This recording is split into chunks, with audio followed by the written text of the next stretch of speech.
लोग क्या कर रहे थे, क्वेश्चंस कर रहे थे। इस पे कौन से क्वेश्चंस कर रहे थे कि नॉर्मेलिटी और मोलैरिटी कैसे फाइंड करते हैं। तो नॉर्मेलिटी मोलैरिटी कैसे फाइंड करते हैं उसके लिए हमने एक क्वेश्चन कर लिया था। अब दूसरा क्वेश्चन करते हैं कि कभी कभी मोलैरिटी दे देंगे वो और पूछ लेंगे वेट क्या है। जैसे कि find out weight of H2SO4 present in decimolar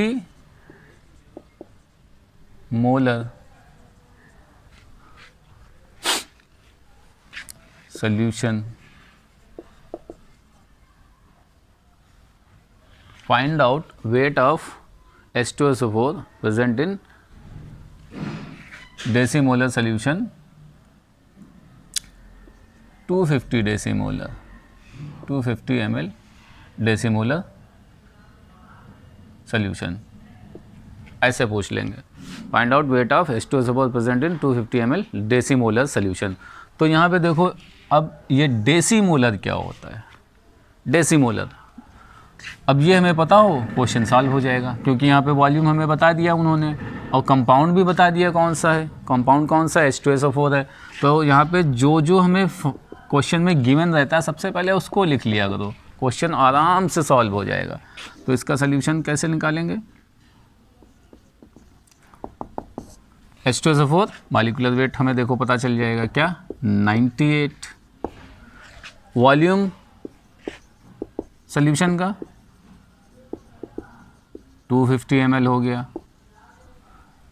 डेसीमोलर ये क्या होता है, यानी मोलैरिटी है। ये क्या है, मोलैरिटी। किसकी, सॉल्यूशन की मोलैरिटी है। सॉल्यूशन बता दिया कि हमें क्या है वो, डेसीमोलर, यानी उसकी मोलैरिटी क्या है 1/10 यानी 0.1। तो देखो मोलैरिटी भी पता है, वॉल्यूम भी पता है, मॉलिक्यूलर वेट बचा गया, सिर्फ एक ही टर्म तो बचा है और वही हमें पता करना था। तो फार्मूला लिख लें, molarity is equal to weight upon molecular weight upon volume of solution. और वॉल्यूम ऑफ सॉल्यूशन हमेशा लीटर में लिखा जाएगा। तो मोलैरिटी 0.1, वेट फाइंड करना है, molecular weight 98, volume of solution 250 divided by 1000 यानी 4 आया। 4 जाएगा ऊपर, 98 आएगा नीचे। तो 4x is equal to 9.8, x is equal to 9.8/4। तो इससे डिवाइड कर लेंगे इसको 49 और इसका हाफ करेंगे 2 2 ज़ा 4, 2 4 ज़ा 8, 2 5 ज़ा 10, 2.45 ग्राम ये आ गया इसका। तो कितना आसान सम है देखो बच्चों। तो ये भी आ सकता है, ऐसा नहीं है, क्योंकि ऑब्जेक्टिव है उसमें कुछ भी दे सकते हैं। आसान सा क्वेश्चन दे दिया 1 नंबर में, ये आराम से निकाल लेंगे हम लोग। तो ये था हमारा दूसरा तरीका कि कैसे पूछ सकते हैं सम को। मोलैरिटी दे सकते हैं, लेकिन उसके लिए क्या, डेसीमोलर बोल दिया, जो कि टर्म बच्चे अक्सर ध्यान नहीं रखते हैं। डेसी, सेंटी, सेमी ये सब वर्ड दे देते हैं। सेमी यानी हाफ, मोलैरिटी क्या है, हाफ है। तो एक सम हमारा ये हो गया। अब कभी कभी वो लोग क्या करते हैं, मिक्सचर दे देते हैं या डाइल्यूशन दे देते हैं कि इस सॉल्यूशन को इतना डाइल्यूट किया गया तो क्या होगा हमारा। तो एक हमारा फार्मूला है M1V1 is equal to M2V2। ये क्या फार्मूला यूज़ होता है, ये फार्मूला यूज़ होता है जब कोई भी सॉल्यूशन को हम डाइल्यूट करते हैं, तब वो पूछते हैं इतने क्वांटिटी हम लें, किसकी कितनी क्वांटिटी लें कि इसमें कितना मिला दें तो उसकी मोलैरिटी ये हो जाए नॉर्मलिटी। यहाँ पे N1V1 भी हो सकता है, M2V2। अगर मोलैरिटी के टर्म में तो M1V1 लिखेंगे, अगर नॉर्मलिटी के टर्म है तो N1V1 लिखेंगे। तो ये हम बिफोर डाइल्यूशन और ये आफ्टर डाइल्यूशन, यानी डाइल्यूशन के बाद क्या होगा और डाइल्यूशन से पहले क्या था। तो एक एग्जाम्पल लें तो उसमें आसानी से समझ में आ जाएगा। जैसे ठीक डायरेक्ट पूछा 5 मोलर सॉल्यूशन हमारे पास है और कितना है उससे मतलब नहीं है, हमें 2 मोलर बनाना है। 2 मोलर का कितना बनाना है, 500 ml सॉल्यूशन, यानी इसकी क्वांटिटी दे दी, इसकी मोलैरिटी दे दी, इसकी मोलैरिटी दे दी, इसकी क्वांटिटी पूछी कि कितना ये चाहिए। दूसरा तरीका ये है कि कितना पानी मिला दें हम, ये भी पूछ लेते हैं। How much water should be added to make 2 molar solution of H2SO4 from 250 ml of 5 m H2SO4। यानी इस सोल्यूशन को लेके हम 2 मोलर सोल्यूशन बनाना H2SO4 का, तो इसमें कितना पानी मिलाया जाए। तो 2 क्वेश्चन है हमारे पास, ये क्वेश्चन नंबर 1, ये क्वेश्चन नंबर 2। तो पहला वाला करते हैं क्वेश्चन। क्या दिया हुआ यहाँ पे 5 मोलर सोल्यूशन, यानी ये सोल्यूशन बिफोर डाइल्यूशन है, तो मोलैरिटी और वॉल्यूम हमें फाइंड करना है, कितना बनाना है before dilution, after dilution. Before dilution molarity 5, volume तो हमें निकालना है कितना वॉल्यूम चाहिए इसका 500। एक्चुअली मोलैरिटी और वॉल्यूम ये हमेशा क्या देते हैं, कांस्टेंट, इसीलिए यहाँ पे m1 v1 equal to m2 v2 और आगे बढ़ा सकते हैं, m2 m3 v3 कुछ भी कर सकते हैं, आगे बढ़ाते जाते हैं। यानी इन दोनों की वैल्यू हमेशा कांस्टेंट रहती है, यानी एक चीज़ घटाओगे तो दूसरा बढ़ेगा, दूसरा घटाओगे तो पहला बढ़ेगा, ये है फार्मूला। तो यहाँ पे हमने क्या किया, v1 इक्वल टू कितना आ गया 200, यानी हम अगर इसका 200 ले लें वॉल्यूम तो हमारे पास ये तैयार है। तो यहाँ पे अगर हम देखें मल्टीप्लाई अगर इसको कर रहे हैं 500 इंटू 2000 आएगा, इसको किससे मल्टीप्लाई कर दें 1000 हो जाए 200, सीधी सी बात है। तो यानी हमारा सम ये सही है, यानी इसकी वैल्यू क्या होती है कांस्टेंट। बस इतना अगर समझ में आ जाए बच्चों तो ये सम कभी गलत नहीं होगा, ठीक। अब हाँ, दूसरा वाला जो सम कर रहे हैं उसमें थोड़ा सा एक पार्ट रहता है जो बच्चे अक्सर मिस कर जाते हैं, इसीलिए हमने दूसरा सम लिखा है कि कितना वाटर ऐड करना है, how much water should be added to make. Actually यहाँ पे जो हम निकाल रहे हैं ये वॉल्यूम निकाल रहे हैं इसका कि कितना वॉल्यूम ले रहे हैं, इसमें वाटर कितना ऐड कर रहे हैं ये नहीं निकाल रहे हैं। तो इसको करने में थोड़ा सा डिफरेंस रहता है, वो डिफरेंस क्या है अभी समझ में आ जाएगा। सेकंड क्वेश्चन जो है how much water should be added, लेकिन यहाँ पे हम फाइनल वॉल्यूम क्या हो रहा है बस वही निकाल लें और इससे माइनस कर देंगे, वही हमारा हो जाएगा कि कितना वाटर। तो फार्मूला वही है m1 v1 equal to m2 v2। इस क्वेश्चन के लिए बता रहे हैं सेकंड वाला क्वेश्चन।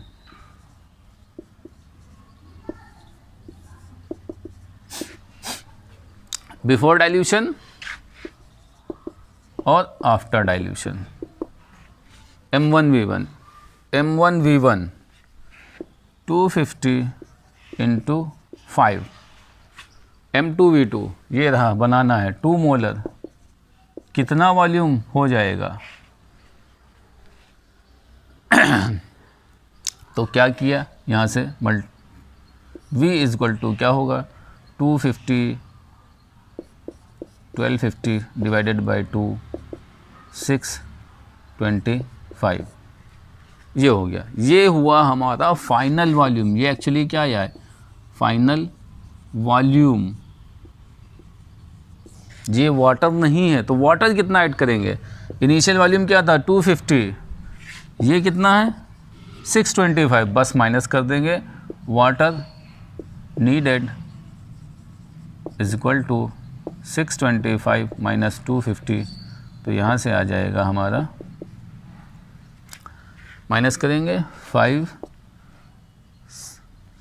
6 365।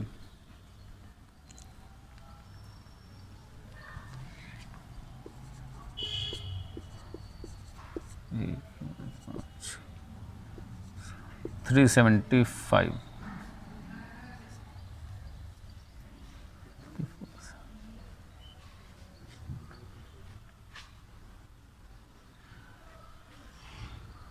तो ये है हमारा 375, इसमें ऐड कर देंगे तो हमारा, यानी वाटर कितना ऐड करना पड़ेगा हमें 375 ml वाटर इसमें ऐड कर दे तो हमारा ये सोल्यूशन 2 मोलर सोल्यूशन में कन्वर्ट हो जाएगा, ठीक। तो इस तरीके से हम लोग ये सम करते हैं कि जब कभी हमें एक मोलैरिटी का सोल्यूशन दे दिया था, उसको दूसरी मोलैरिटी में चेंज करना होता है, यानी डाइल्यूट करना होता है, तो हमें पता होना चाहिए उसमें कितना वाटर ऐड करते हैं। एक्चुअली ये हम लोग टाइट्रेशन जब पढ़ते हैं ना, टाइट्रेशन लैब में करते हैं, तो वहाँ पे सोल्यूशन होता है, अक्सर लैब में रखे होते हैं, तो उनको डाइल्यूट करके बनाना होता है हमें, तो कितना हम उसमें पानी मिला दें, कितना वाटर ऐड कर दें जिससे कि वो डाइल्यूट हो जाए, तो उसमें ये हमारा बहुत काम आता है। तो अब ये हमारा बेसिक वाला जो पार्ट था वो थोड़ा सा कंप्लीट हो गया। अब सोल्यूशन टर्म जो है, सोल्यूशन में जो साइंटिफिक टर्म थे वो हमने कंप्लीट कर लिए, लेकिन अब जो मॉडर्न जो टाइम चल रहा है इसमें जो है सोल्यूशन की परसेंटेज के टर्म में देते हैं कंसंट्रेशन, तो वो भी हमें पता होना चाहिए कि परसेंटेज के टर्म में अगर कंसंट्रेशन दी हो तो हम क्या करेंगे। तो percent in terms of percentage, कौन चीज़, कंसंट्रेशन। कंसंट्रेशन जो है परसेंटेज के टर्म में, ये अक्सर आप लोग चीज़ें कुछ ख़रीद के लाते हैं घर में, जैसे कि मेडिसिन है, और उसमें हम लोग लिक्विड फॉर्म में अगर कोई चीज़ लेके आते हैं या ऑइंटमेंट लेके आते हैं क्रीम व्रीम लगाने के लिए, कट वट जाते हैं या छाले पड़ जाते हैं या दाने निकलते हैं, सब पिंपल्स हो जाते हैं, तो उसमें जो क्रीम्स होती हैं, लोशंस होते हैं, उस पर देखिए आप वो जो कंसंट्रेशन होती है वो लिखी होती है बाय वेट, W/W ब्रैकेट में लिखा होता है परसेंटेज के टर्म में। तो आजकल ये बहुत चल रहा है, ये जो है कॉमर्शियल समझ लो, परसेंटेज जो है कंसंट्रेशन की परसेंटेज के टर्म में देते हैं कॉमर्शियली जो है, जिससे कि आसानी से लोग समझ जाते हैं। तो यहाँ पे इसके 3 तरीके हैं। वो 3 तरीके क्या हैं? X%, कोई भी परसेंट लिखा हो, 5%, 6, यहाँ पे कुछ भी हो सकता है। W/V ऐसे लिख दिया जाएगा, या W/W लिख दिया उन्होंने, या V/V लिख दिया। इसको क्या बोलते हैं? Weight by volume. इसको क्या बोलते हैं? बाय वेट या बाय मास। बाय मास या बाय वेट इसको बोलते हैं, क्योंकि दोनों टर्म क्या है, वेट यूनिट दी है दोनों टर्म की, और यहाँ पे इसको बाय वॉल्यूम बोल देते हैं, क्योंकि दोनों जो है टर्म जो है हमारे वो वॉल्यूम के टर्म में दिए हुए हैं, यहाँ वेट बाय वॉल्यूम है। तो ये 3 तरीके हैं रिप्रेजेंट करने के लिए।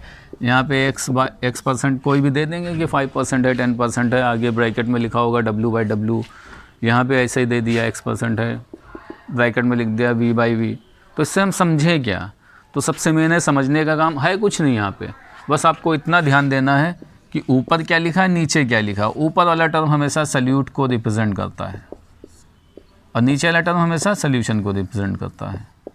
बस इतना आपको पता होना चाहिए। एक्चुअली ये परसेंटेज हम निकालेंगे किसकी, सोल्यूशन की निकाल देना परसेंटेज कि सोल्यूशन के सोल्यूशन में सोल्यूट की परसेंटेज क्या है, तो जिसकी निकालते हैं उसकी ऊपर रहती है और टोटल हमेशा नीचे रहता है। तो इस तरीके से परसेंटेज निकालते हैं, क्योंकि हमने स्टार्टिंग में बता दिया था सारा फोकस किस पे रहता है, सोल्यूट पे रहता है। तो जब परसेंटेज के टर्म में रहेगा हमारा, तो हम लोग क्या करेंगे, बस हमें टर्म देखना है, ऊपर कौन सा लिखा, नीचे कौन सा लिखा। ये टर्म एक्चुअली जो है ये यूनिट को डिनोट कर रहे हैं कि उस क्वांटिटी को मेज़र, उसको किस क्वांटिटी में मेज़र किया गया है, मास के टर्म में मेज़र किया गया कि वॉल्यूम के टर्म में। तो मास के टर्म में अगर होगा तो ग्राम होगा, वॉल्यूम के टर्म में होगा तो ml होगा, सीधी सी बात है। बस इन्हीं का खेल है सारा, कि अगर उन्होंने कहा वॉल्यूम तो सीधी सी बात है सोल्यूशन का वॉल्यूम तो ml में दिया होगा, उन्होंने कहा सोल्यूशन का वेट यानी ग्राम में दिया होगा। तो अब इस पर हम एक सम कर ले तो ज़्यादा क्लियर होगा। तो सम क्या है हमारा?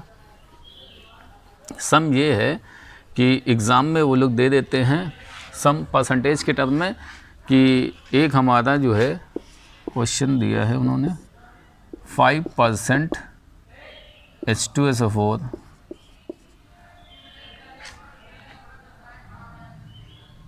5% एक्वस H2SO4 और ब्रैकेट में लिख दिया W/W। 5% एक्वस H2SO4 W/W ये दिया हुआ है। Find out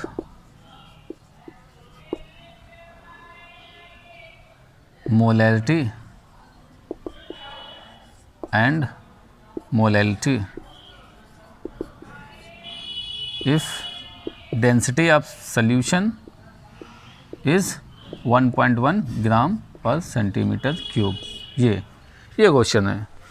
find out the molality of 5% aqueous solution of H2SO4। तो देखो हमें इतना हमें पता चल गया ना, यही मेन है हमारे लिए। और दूसरी चीज़ मोलैलिटी पता करनी रहेगी, तो यहाँ पे डेंसिटी भी दे दी उन्होंने, जिससे कि मास हम निकाल लेंगे सोल्यूशन का। तो ऐसे भी सम आते हैं, तो ये भी आपको पता होना चाहिए। तो सबसे पहले इसी को लिख लो।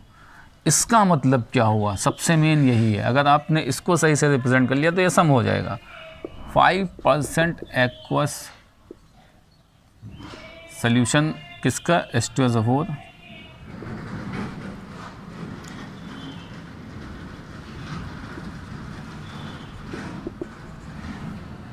इसका मतलब क्या हुआ, ये जो है, अब यहाँ से देखें ब्रैकेट में क्या दिया हुआ था, W/V। तो ये एक्चुअली 5% क्या है, 5% H2SO4 का बताया गया कि H2SO4 5% है। तो H2SO4 का लेना क्या हमें यहाँ से पता चलेगा, यानी 5 ग्राम H2SO4 है। अब एक्वा सोल्यूशन का यानी वाटर में सोल्यूशन बनाया गया है, नीचे क्या दिया हुआ है, वॉल्यूम, यानी 100 ml सोल्यूशन का ये वॉल्यूम हो गया। यानी इतने से हमें ये चीज़ पता चली। सबसे इम्पॉर्टेंट यही चीज़ रहती है कि आपको जो यहाँ पे गिवन है उसके बारे में, उससे हमें पता क्या चला है। तो उससे हमें पता ये चला है 5% एक्वा सोल्यूशन, और ब्रैकेट में जो लिखा है इसका बहुत इंपॉर्टेंस है। अगर यहाँ पे W लिखा होता तो हम यहाँ क्या लिखते, 100 ग्राम सोल्यूशन। तो ये 100 क्यों आता है सर यहाँ, सीधी सी बात है, 5%, अगर इसको परसेंट को हटाओगे तो 5/100 ही तो आएगा। परसेंट मतलब पर 100, सबको पता है परसेंट कैसे निकाला जाता है। तो 100 क्यों आया, क्योंकि यहाँ पे परसेंट के टर्म में दिया था, तो 5/100। तो ये 100 वॉल्यूम किसका, सोल्यूशन का। तो यहाँ से देखें हम, दो चीज़ें हमें पता चल गई, क्या, सोल्यूशन का वॉल्यूम भी पता चल गया, सोल्यूशन जो किसका है, H2SO4 का, उसका वेट भी पता चल गया। अब मोलैलिटी हम निकाल लेंगे यहाँ से, number of moles, weight upon molecular weight upon volume of solution litre में। तो weight 5/98, volume 100 divided by 1000, volume यहाँ पे दिया हुआ, तो नीचे 10 बचेगा, 10 ऊपर चला जाएगा, 50/98। ये हो गई मोलैलिटी, इसको कैपिटल M से रिप्रेजेंट कर देते हैं। ठीक, अब आया हमारा मोलैलिटी। यहाँ पे थोड़ा सा आपको दिमाग लगाना है। क्या दिमाग लगाना है, क्योंकि मोलैलिटी जो है, मोलैलिटी में नंबर ऑफ मोल्स यानी ऊपर वाला तो सेम रहेगा, वेट अपॉन मॉलिक्यूलर वेट, लेकिन नीचे क्या है, वेट ऑफ सॉल्वेंट, सॉल्वेंट का वेट वो भी kg में। और यहाँ पे हमें सॉल्वेंट तो दिया नहीं है, लेकिन एक चीज़ ध्यान दे बच्चों, क्या, ये रहा डेंसिटी दी है किसकी, सोल्यूशन की। तो डेंसिटी से सोल्यूशन का मास निकाल सकते हैं ना, सोल्यूशन का मास निकाल लेंगे, उसके बाद हम सोल्यूट से माइनस कर देंगे तो सॉल्वेंट। क्योंकि सोल्यूशन कैसे बनता है सबको पता है, सोल्यूट प्लस सॉल्वेंट, ये। तो यहाँ से सोल्यूशन का मास पता चल गया, हमें सोल्यूट का दिया ही हुआ सॉल्वेंट का पता चल जाएगा। ठीक, तो यहाँ पे हम लोग निकाल लेंगे। तो उसके निकालने के लिए हम लोग इधर थोड़ा सा कैलकुलेशन कर रहे हैं, मास ऑफ सॉल्वेंट निकालने के लिए। ठीक, तो mass is equal to volume into density. तो ये मास किसका निकाल रहे हैं अभी हम, क्योंकि वॉल्यूम हमें किसका दिया है, सोल्यूशन का। तो यहाँ पे सोल्यूशन का मास ये निकल रहा है, ये ध्यान रखना बच्चों, अक्सर बच्चे गलती कर देते हैं। तो वॉल्यूम कितना दिया हुआ, 100 ml, डेंसिटी कितनी दी हुई है, 1.1। तो यहाँ से क्या हो गया, 110 ग्राम। ये किसका मास आया, सोल्यूशन का। तो सॉल्वेंट का मास कैसे आएगा, सॉल्वेंट का मास सोल्यूशन माइनस सोल्यूट। तो सोल्यूशन का 110, सोल्यूट का 5, तो ये आ गया 105। यही उठा के हम यहाँ पे रख देंगे, 105 डिवाइडेड बाई 1000। तो इस तरीके से हमारा सम ये भी सॉल्व हो जाएगा। तो अगर हम यहाँ पे देखें तो थोड़ा सा हमारा डिफरेंस आएगा, क्या, नीचे हो गया थोड़ा सा बड़ा, यानी 1000 जाएगा ऊपर, इंटू 5/98 इंटू 105, 521, 1000/98 इंटू 21। इसी को आप सॉल्व कर लेंगे, आंसर आ जाएगा आपका। और ये किस टर्म में आएगा, मोलैलिटी स्मॉल m से डिनोट करते हैं। तो एक सम हमने आपको इस पे भी करा दिया कि अगर परसेंटेज के टर्म में दिया होगा, यहाँ पे कुछ भी ये दिया हो सकता है, ये 20 हो सकता है, ये 100 तो नहीं होगा, ये 90 हो सकता है, 95 हो सकता है, 25 हो सकता है। यहाँ पे इसको बदल सकते हैं, W/W कर सकते हैं। तो आप परेशान मत होइएगा, अगर W/W होगा तो उससे मोलैलिटी आपकी आसानी से निकल जाएगी। फिर मोलैलिटी निकालने के लिए फिर से आपको यही वाला काम करना पड़ेगा, क्योंकि मास दिया है आपको, तब वॉल्यूम पता करना पड़ेगा। तो यहाँ पे डिवाइड करेंगे मास को डेंसिटी से, मतलब तरीका यही है। मतलब अगर मोलैलिटी दोनों टर्म पूछ रहे हैं, उसमें अगर आपका वेट अपॉन वॉल्यूम दिया तो मोलैलिटी आसानी से निकल आएगा, अगर वेट अपॉन वेट दिया तो मोलैलिटी आसानी से निकल आएगा। तो ये था हमारा कुछ कंसंट्रेशन टर्म जब परसेंटेज के टर्म में दी हो, तो इसके लिए जो है हम लोग कैसे निकालेंगे। अब इसके बाद आता है हमारा कि सल्यूशन जो है हमारा, जो अब आते हैं, ये तो हमारा बेसिक था। बेसिक बताना भी बहुत ज़रूरी है, क्योंकि डायरेक्ट चैप्टर अगर स्टार्ट कर देंगे तो बच्चों को समझ में भी नहीं आता कि ये टर्म क्या है, कैसे फाइंड करते हैं सर, ये तो पता ही नहीं है, डायरेक्ट सम कैसे हम करेंगे। अब एक छोटा सा इसके अंदर टर्म है मोल फ्रैक्शन, ये भी समझ लें,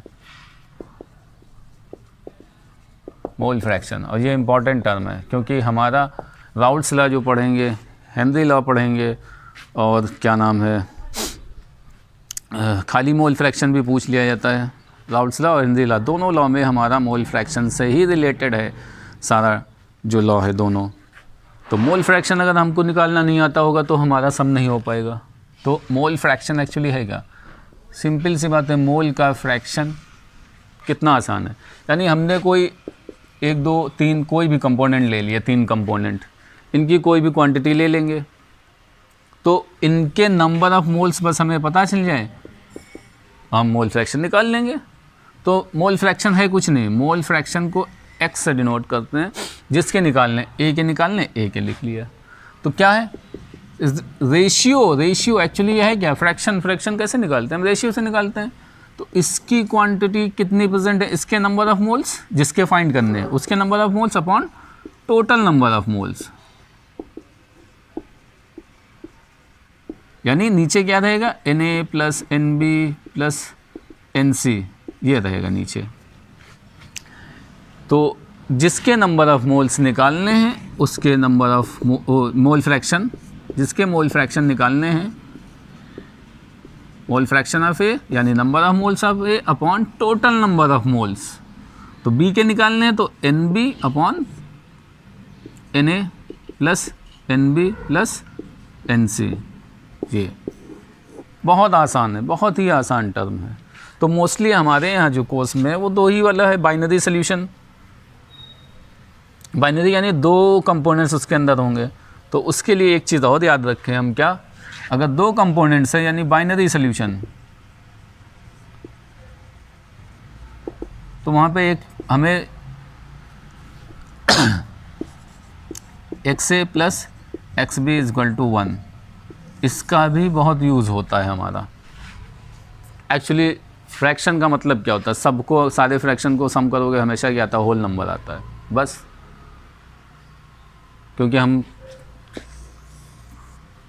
अगर 3 पार्ट भी करें इसके, ये क्या है, 1/3 1/3 1/3, इन सब का सम क्या आएगा, होल यानी 1। अगर हम 2 पार्ट करते हैं इसके तो ये हाफ हो जाएगा, ये हाफ हो जाएगा, तो इसका भी सम 1, क्योंकि पूरा पार्ट क्या होता है, होल पार्ट यानी 1, होल क्वांटिटी यानी 1, यूनिटी बोलते हैं जिसको। तो ये जो है हमारा मोल फ्रैक्शन जब निकालते हैं तो उसमें मेन ज़रूरत किसकी रहती है, नंबर ऑफ़ मोल्स की। नंबर ऑफ़ मोल्स निकालना हम लोग पीछे सीख ही चुके हैं। तो ये बहुत ही आसान टर्म है। तो अब इस पे सिर्फ एक सम हम कराएंगे, ज़्यादा नहीं कराएंगे, बाकी जब बीच बीच में आते जाएंगे वहाँ पे यूज़ होता जाएगा तो वहाँ पे हम लोग करते जाएंगे। तो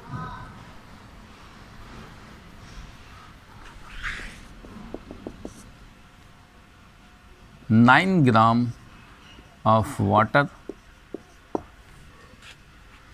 30 gram of acetic acid and 46 gram of ethyl alcohol.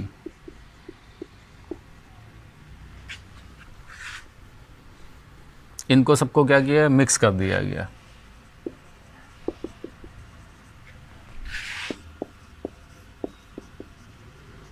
Find out mole fraction of acetic acid.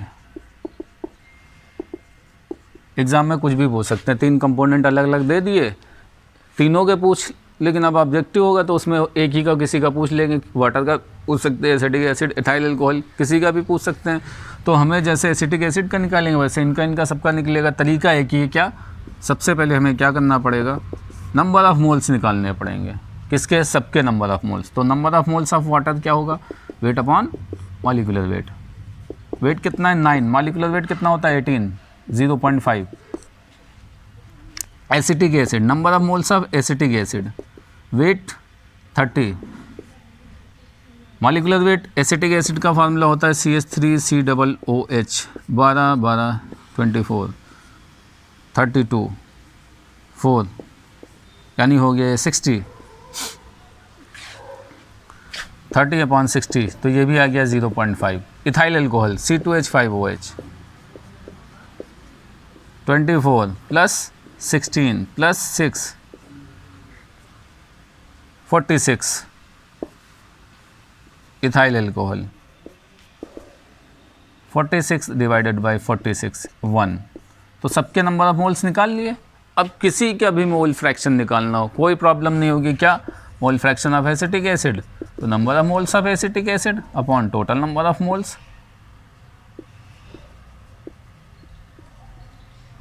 तो number of moles of acetic acid 0.5, total number of moles 2, तो ये हो गया 0.25। कितना आसान।